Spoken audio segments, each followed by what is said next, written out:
गए वक्तों की बात है, भुट्टो जिंदा था। हम एटमी कुव्वत नहीं थे, बिल्कुल ऐसे ही जैसे आज हम चांद पर नहीं गए। खिलाई मैदान में हमारा कहीं शुमार नहीं होता था। पाकिस्तान दौलत हो चुका था।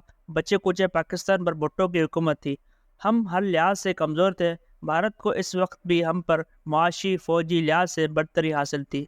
नेले पर देला भारत ने एटमी धमाके करके गोया हमें बाताल में धकेल दिया। ऐसे में भुट्टो जो रोटी कपड़ा और मकान के नारे पर हुकूमत में आए थे, उन्होंने अपने मंशूर की परवाह किए बगैर पाकिस्तान को एटमी ताकत बनाने का ऐलान कर दिया।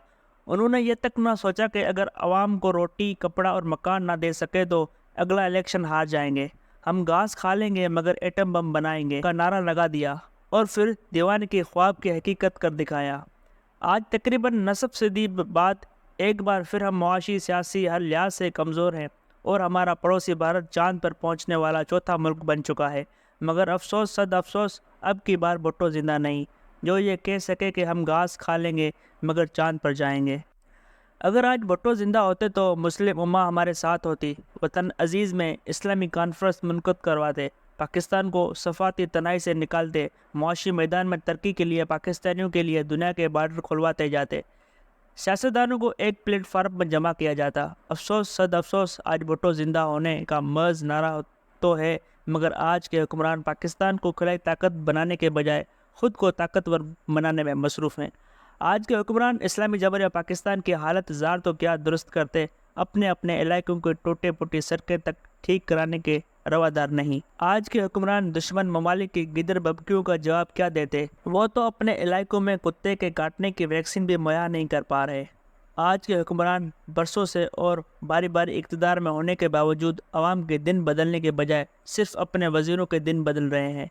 आज के हुक्मरानों की तरजीहात अवाम नहीं, सिर्फ और सिर्फ ज़ाती मफादात हैं।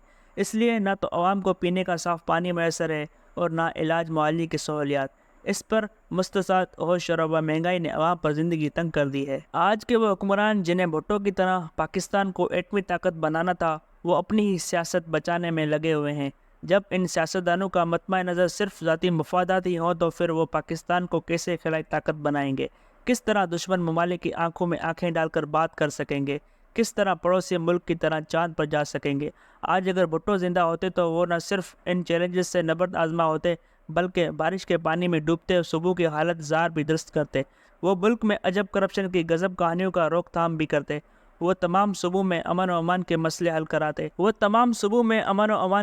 हल कराते। हुए मावरा अदालत कत्ल कॉलेज के तालबात की नाज़ेबा वीडियोस जैसे संगीन मसाइल, बलूचिस्तान की गुर्बत, एहसास महरूमी और महंगाई जैसे मसाइल हल करने के लिए जामा मनसूबे पेश करते।